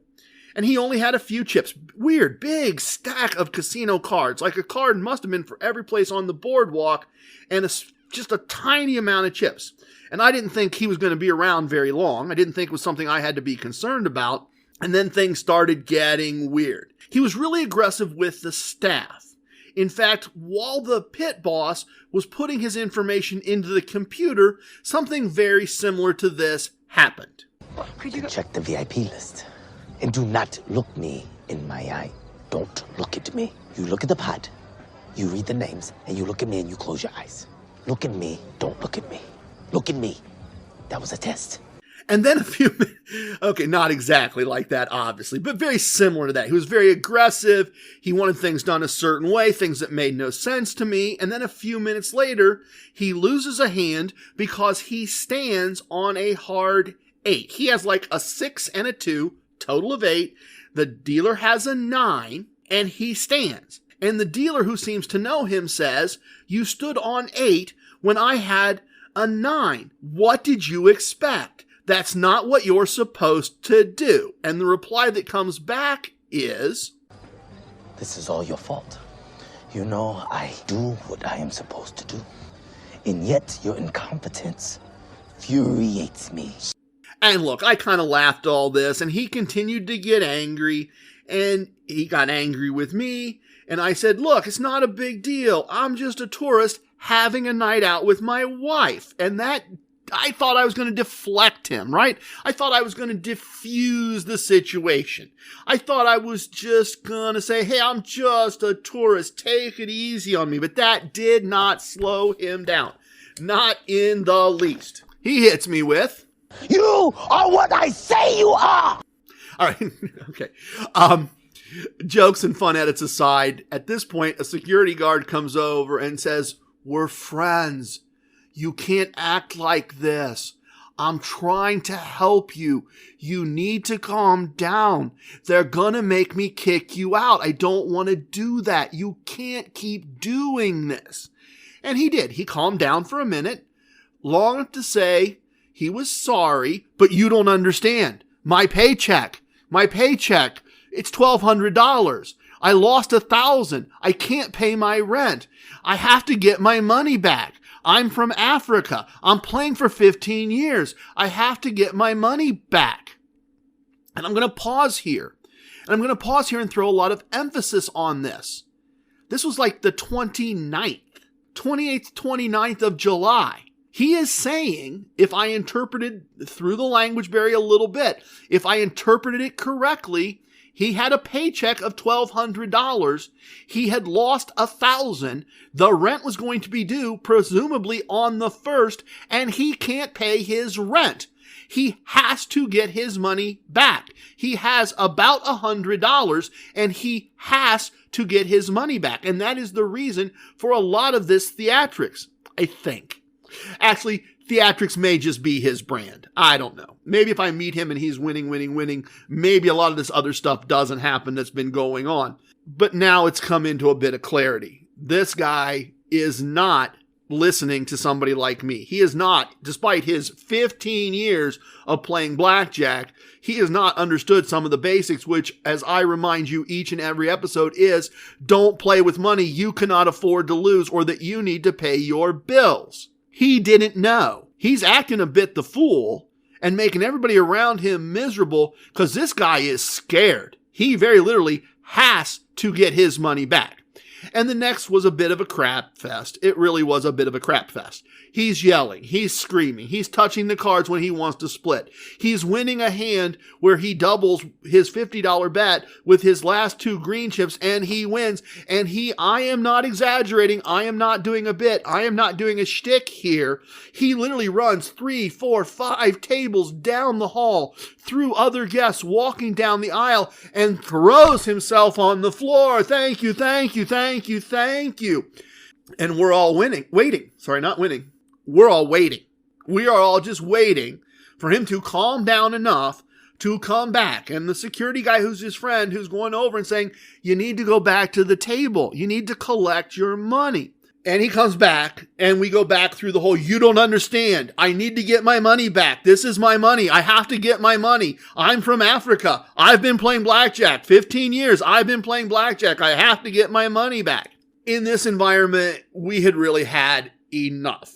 It's around 10 o'clock. Mrs. TRG says, I can't really deal with this anymore. And I said, I hear ya. I just started my exit. I'm done when I lose these 3 chips. If I lose the next 2 bets, I'm done. And she says, okay, I'll do the same. 3 chips lost, and we are gone.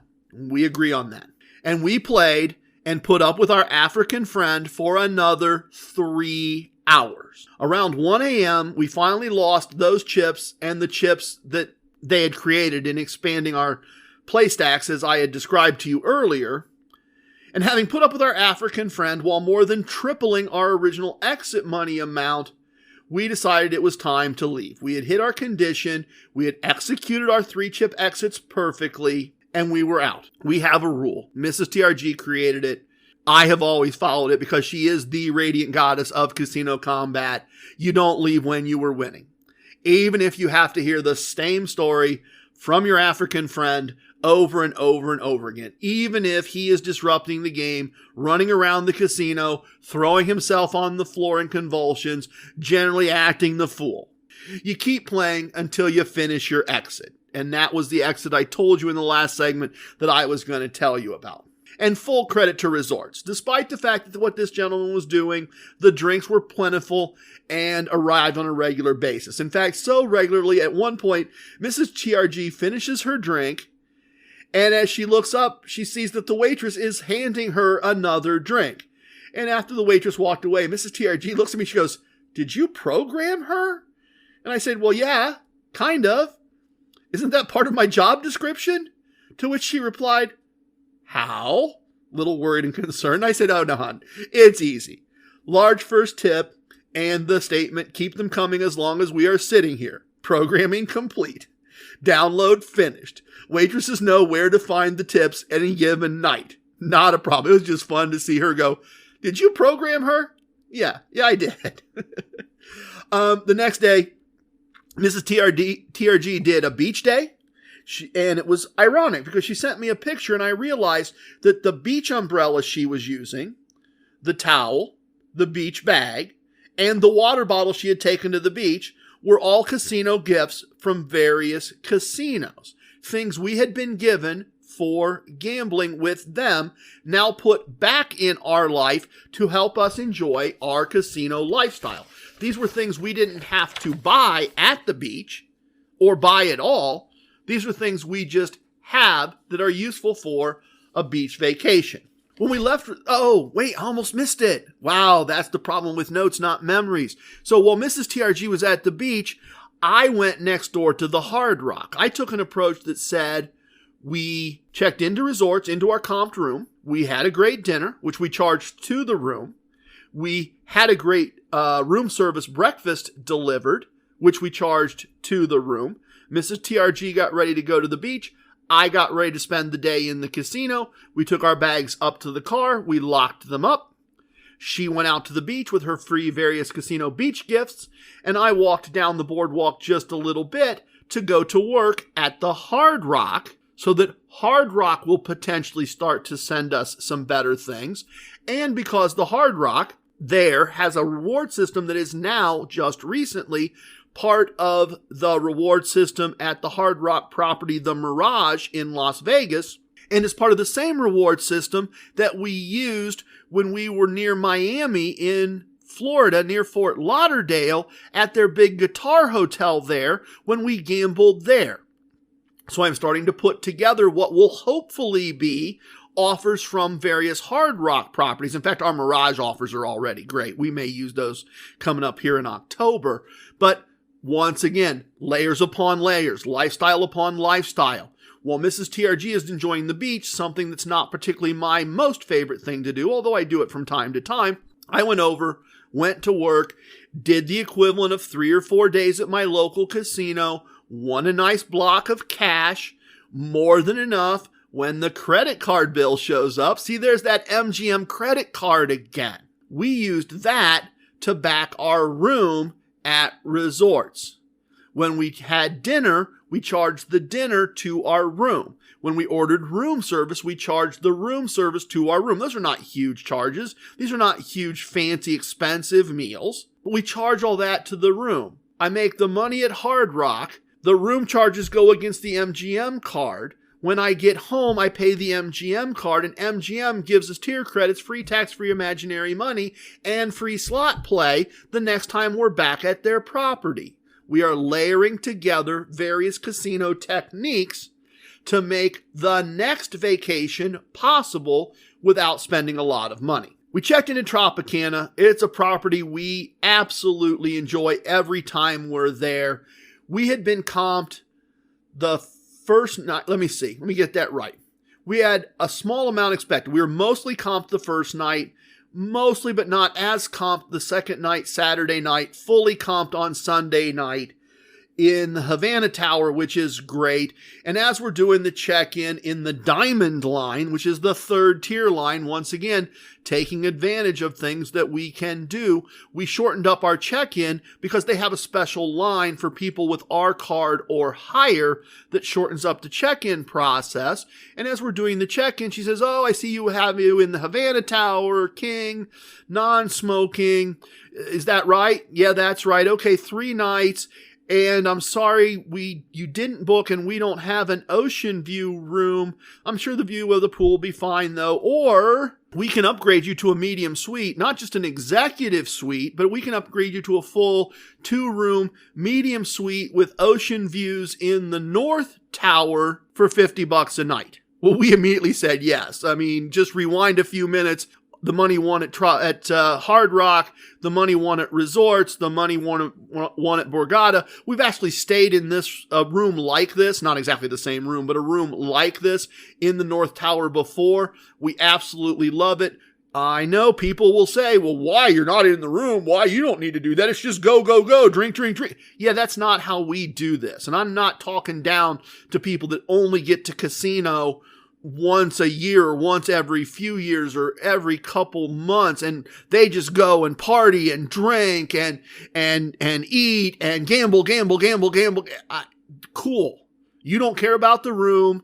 Doesn't matter to you. You're only there to sleep or pass out and get up and go again.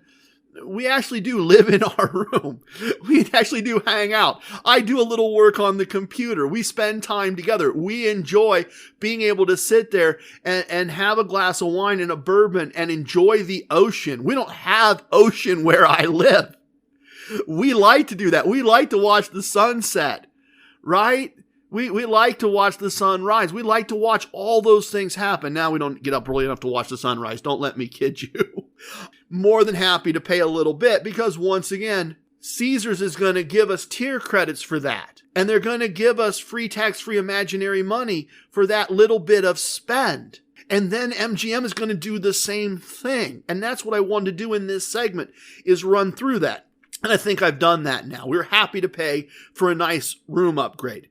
Mrs. TRG spent some time at the pool before eventually joining me and Nakatomi Tony, where we were hanging out. He was kind enough to drive in and spend some time with me, got to meet him in person, and it was absolutely as I expected it to be. It was absolutely welcome to the party, pal. Like we've known each other a long time. I got to know him. I got to hear about his life on the shore. He lives just a short distance away. He actually went to school in Cape May at an elementary school right across the street from a winery that we went to. Got to hear about him, his life, his career, where he's at with things, how he likes to gamble, hear about his kids, just get to know him, get to know a fellow squad mate as something other than a listener and a guy that talks into the air. Got to spend some time with him and show him a new bubble crap strategy that Dr. ECE has been working on, something that has the working title Ambush for us.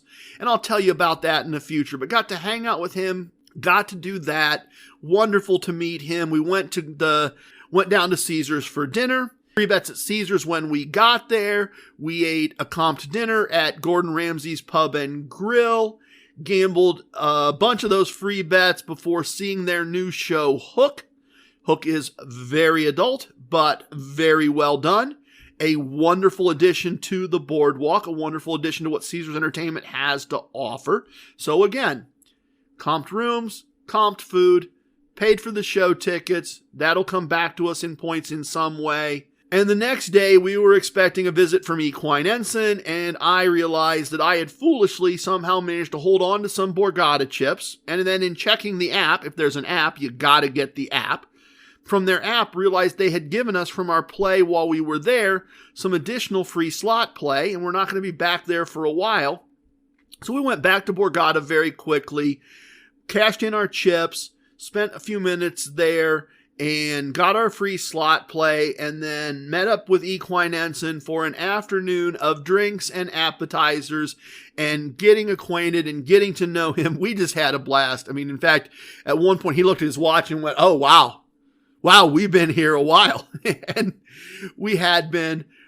He hung out a while we played a little blackjack, and then he went back down to Caesars where he was staying and had a really successful run at the craps tables. Wonderful once again to get to meet squad members when we're out and about. We finished the trip taking more of Tropicana's money before heading home the next day. The best part of this trip was undoubtedly not all the free stuff. The free stuff allowed the trip to happen. The comps and promotions allowed the trip to happen. But the best part of the trip was having squad mates to hang out with in Atlantic City and getting to know listeners as friends. Learning about them, learning about their lives, learning something about what makes Atlantic City. It makes Atlantic City feel more like a place we live, not like a place we vacation. And that was really, really cool. It's also helpful that we have built our relationships with various brands so that everywhere we go, we have comps and gifts available. And I know many of you have been kind enough to listen to our podcast from the beginning. And if that's you, you've heard us build out the relationship with Atlantic City, slowly using our Caesars relationship to have a place to stay while we gambled and eventually earned comps at other places. So we can spend, as I said at the beginning, long periods of time on the coast in a variety of ways. Part of living a casino lifestyle is having those comps and gifts available. We had a wonderful time and can't wait until September when we have 2 more chartered trips booked with Caesars, one to Tropicana and one to Caesars itself. And we look forward to seeing people again. So what are we doing next? What are we doing next? Oh, I'm actually almost at the end, folks. The pile of paper's almost done. I got just a couple more notes. We are going to do results next from the gambling for July 2023, and we're going to do that in the virtual VIP lounge. A little bit of the bubbly. FeedSpot says this is the most must-listen to casino podcast for 2023, and therefore this may be the most must-listen to segment in casino podcasting, the virtual VIP lounge, and our virtual VIP lounge is open. We have the best virtual everything virtually all the time. Both chefs have properly calibrated measurement sub-routines today. I am informed. We are all set in that regard. Thank you to a couple of squad mates who emailed to ask if we repainted the virtual kitchen last episode, since we only had one virtual chef and he was not in, or they were not in either the green or yellow kitchen. We did. We repainted for the last episode since we couldn't really have dueling chefs because we had the whole measurement subroutine thing that had to be recalibrated. And the wonderful thing about virtual VIP lounges is remodeling is very easy. We are back to our green and yellow kitchens this week. As always, while we have the best everything, that always includes the best sparkling and still water, the best locally handcrafted and artisanal sodas and pop, the best virtual snacks, the best virtual IPAs and craft beers, the best wines, anything you would like, we have it. If you can, press pause, pour yourself something, join me, have some sips as we go over the results for the month of July 2023. VIP lounges in real life are a wonderful place to spend time with friends, old and new. We just had a great time doing that in real VIP lounges in Atlantic City.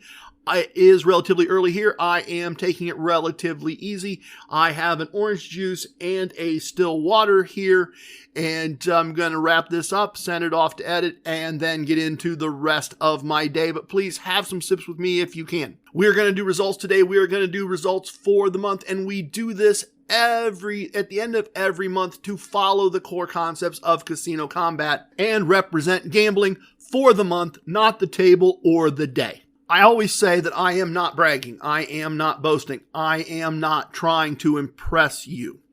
If you think for one moment that what I have done is impressive, you really need to join the Inside MGM Tips and Tricks Facebook group. It is run by someone named El Gato Grande. There's a lot of useful information there. I've gathered a lot of knowledge from him and his group, but more importantly, you will see from the notes and posts there that what I'm doing is nothing in terms of what I get or what I put at risk. These are people that play 10, 15 times the amount of money I play a hand. The people in this group know every single high-end suite in every MGM property on the Strip. They know what it takes in average daily theoretical to get those rooms. They regularly gamble tens and tens of thousands of dollars. They get limos from the airport. They get private check-in.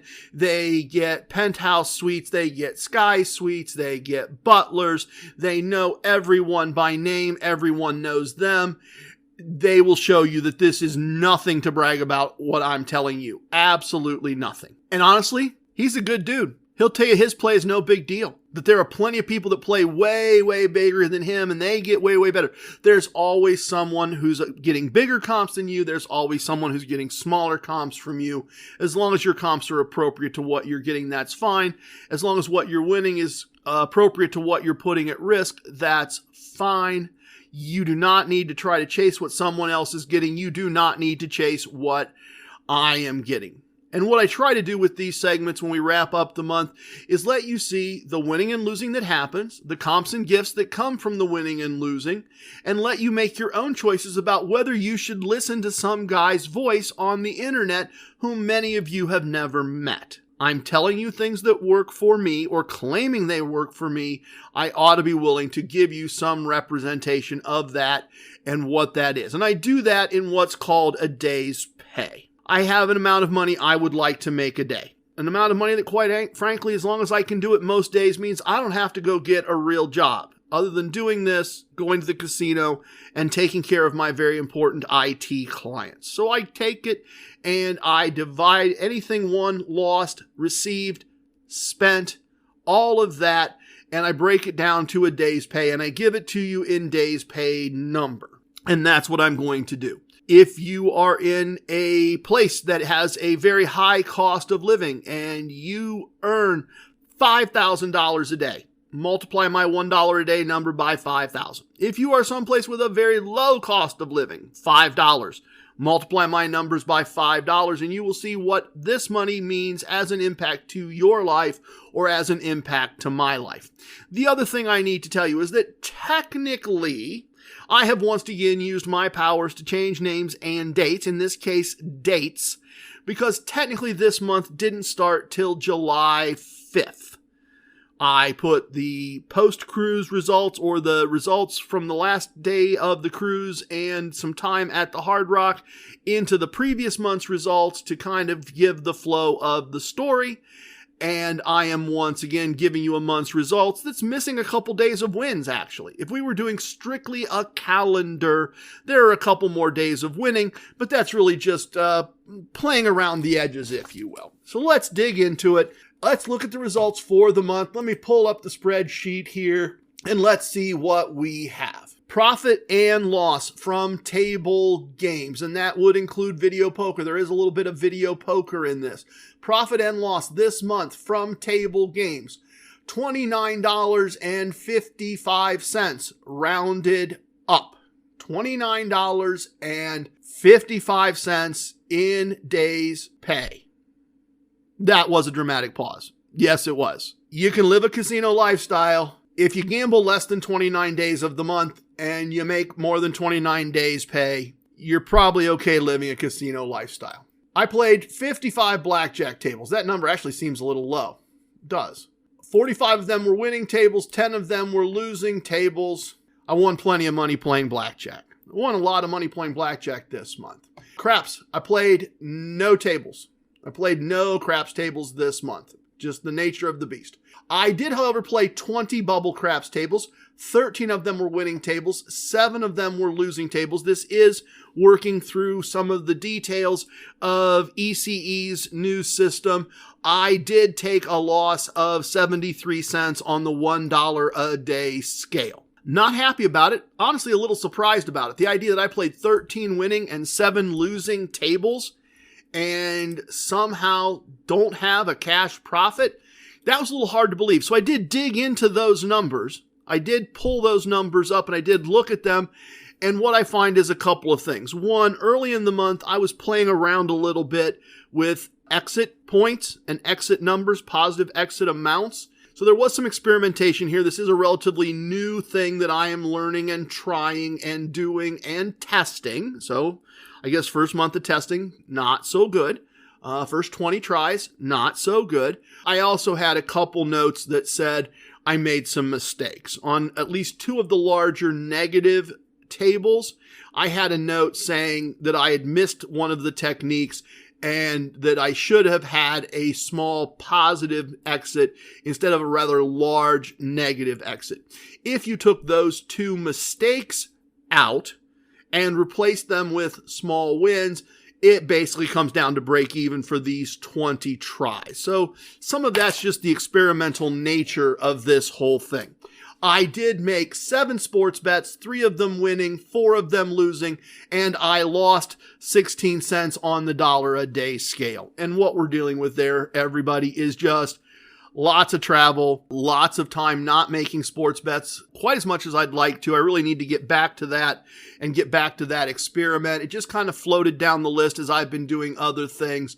It's a very small unit size, as you can see. Even the bubble craps, right? 73 cents and 16 cents, 89 less than 1 day's pay lost on both experiments. One with not a lot of tries, one with a couple mistakes because they are experiments. That's not exactly ruining what was won on the table side. Let's dig into slots.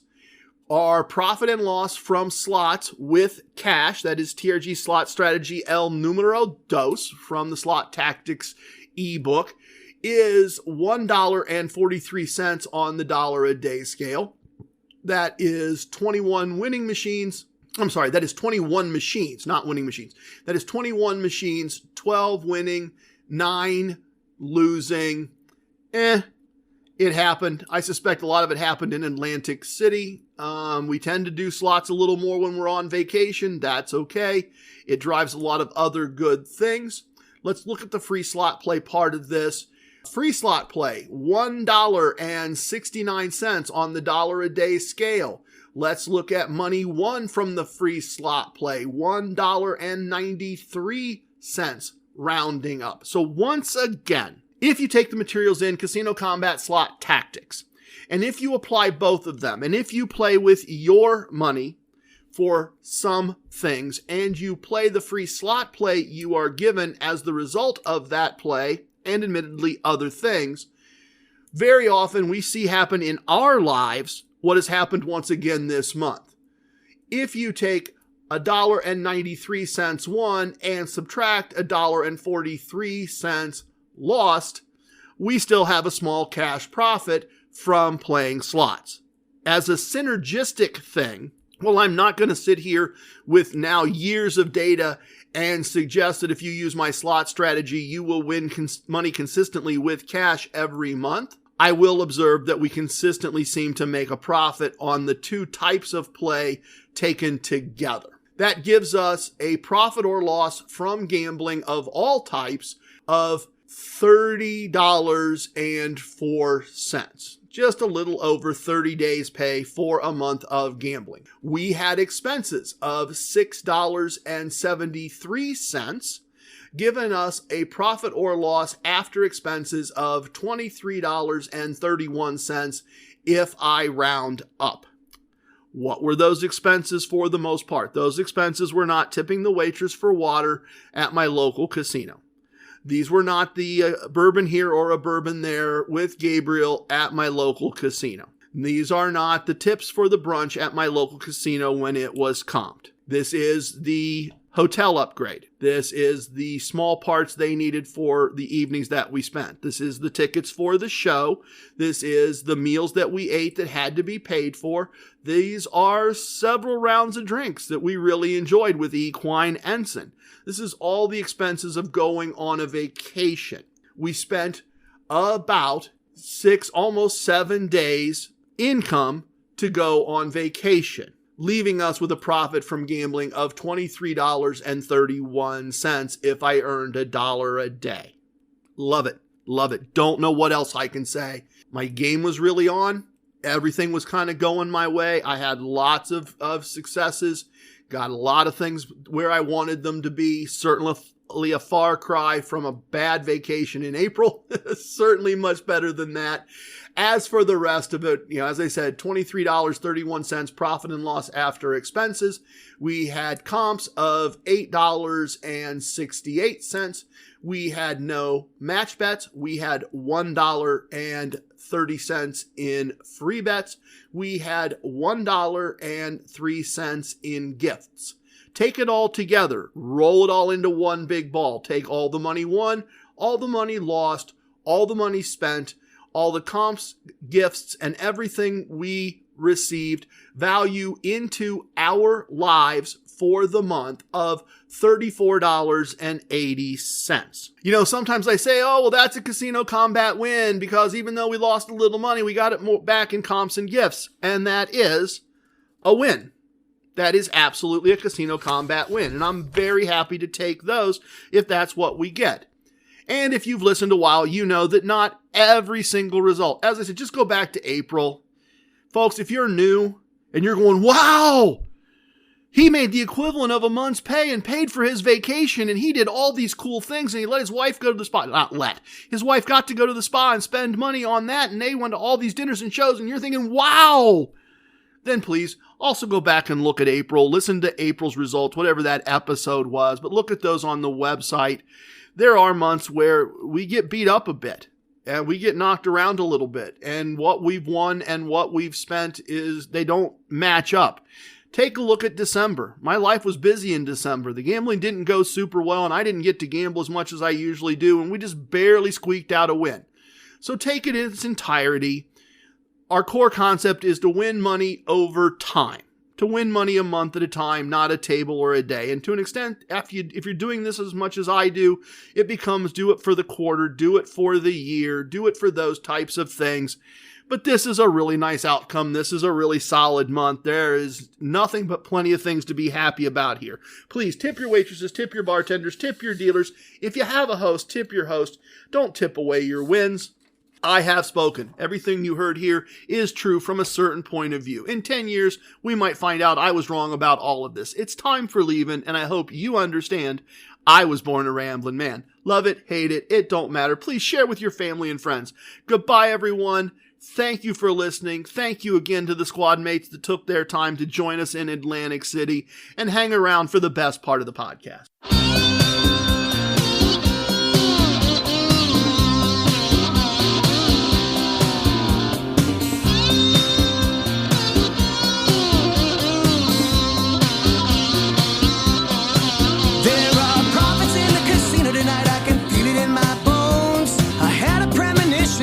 You should probably play alone. I know the house has that advantage, but that's part of the thrill. If we follow the core concepts, the chips begin to spill. So baby, here's your player's card. Put your bankroll in your hand.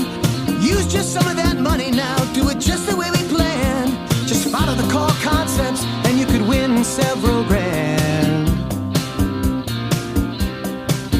Well, it's good if it goes down like that. Don't have to play to lose. It's gambling as a business, the Casino Combat Blues. Casino Combat Blues. The dealers and the pit bosses, the security and the law, the winning and the losing and the tricks nobody saw. No matter if it's blackjack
It's just the Core Koncepts, the Casino Combat Blues. Casino Combat Blues.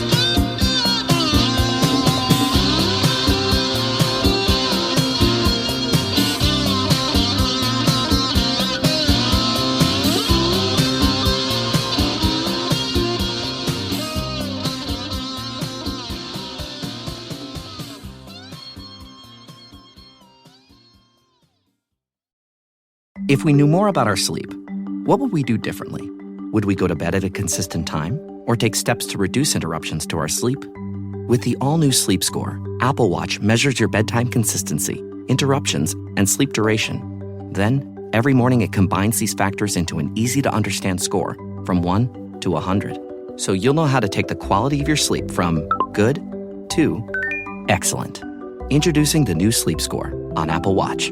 iPhone 11 or later required. Hey, Ryan Reynolds here from Mint Mobile. Now, I don't know if you've heard, but Mint's premium wireless is $15 a month. But I'd like to offer one other perk. We have no stores. That means no small talk. Crazy weather we're having. No, it's not. It's just weather. It is an introvert's dream. Give it a try at mintmobile.com/switch. Upfront payment of $45 for 3-month plan, $15 per month equivalent required. New customer offer first 3 months only. Then full price plan options available. Taxes and fees extra. See mintmobile.com.